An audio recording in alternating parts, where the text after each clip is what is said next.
sitting here with Flip Grater on the back of her larder.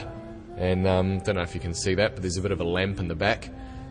Flip, how you doing today? Good, thank you. Cool. Now you're up in Auckland for you've played your date up here. Yep. Coming to the end of your tour, how's it gone?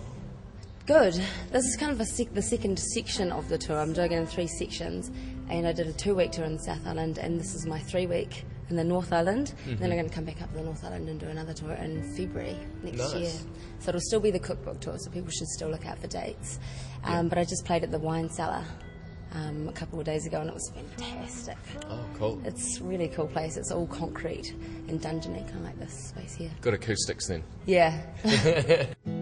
Far from the world we made, I know this road leads home.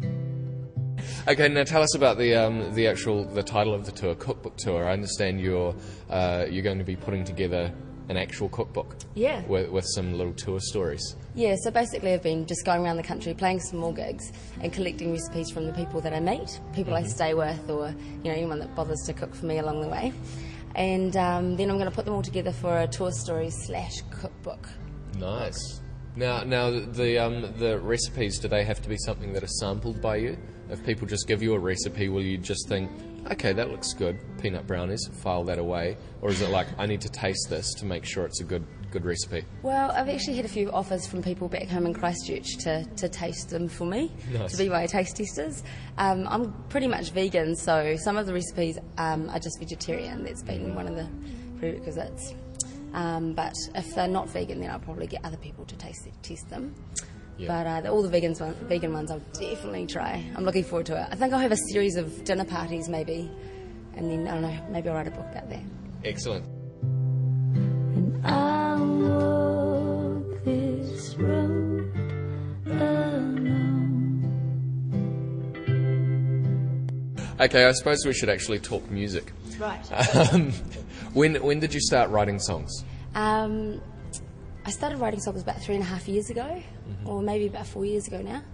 I returned from a trip when I'd been living in Sweden for a while, and I came back to New Zealand and basically just sat down and started writing. Wow. So no previous sort of musical experience before that? I'd been playing guitar for a lot of years, just off and on. Thought I wanted to be the Cranberries, and then, got into the folk thing.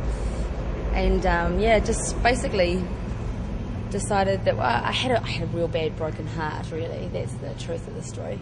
And songwriting just seemed to help. So I started doing it, and people liked it, so I continued doing it. Excellent. So have you found that along the way you kind of need that broken heart for inspiration? Like when is the best time to write?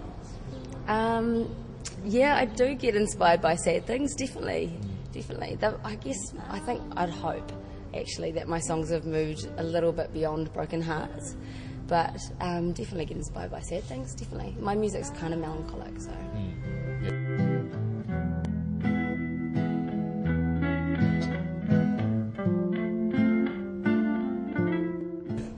Okay, so when you do a live show, do you have a few other people that play with you, or are you essentially just doing a guitar and voice sort of thing? I've played with a band a couple of times in Christchurch.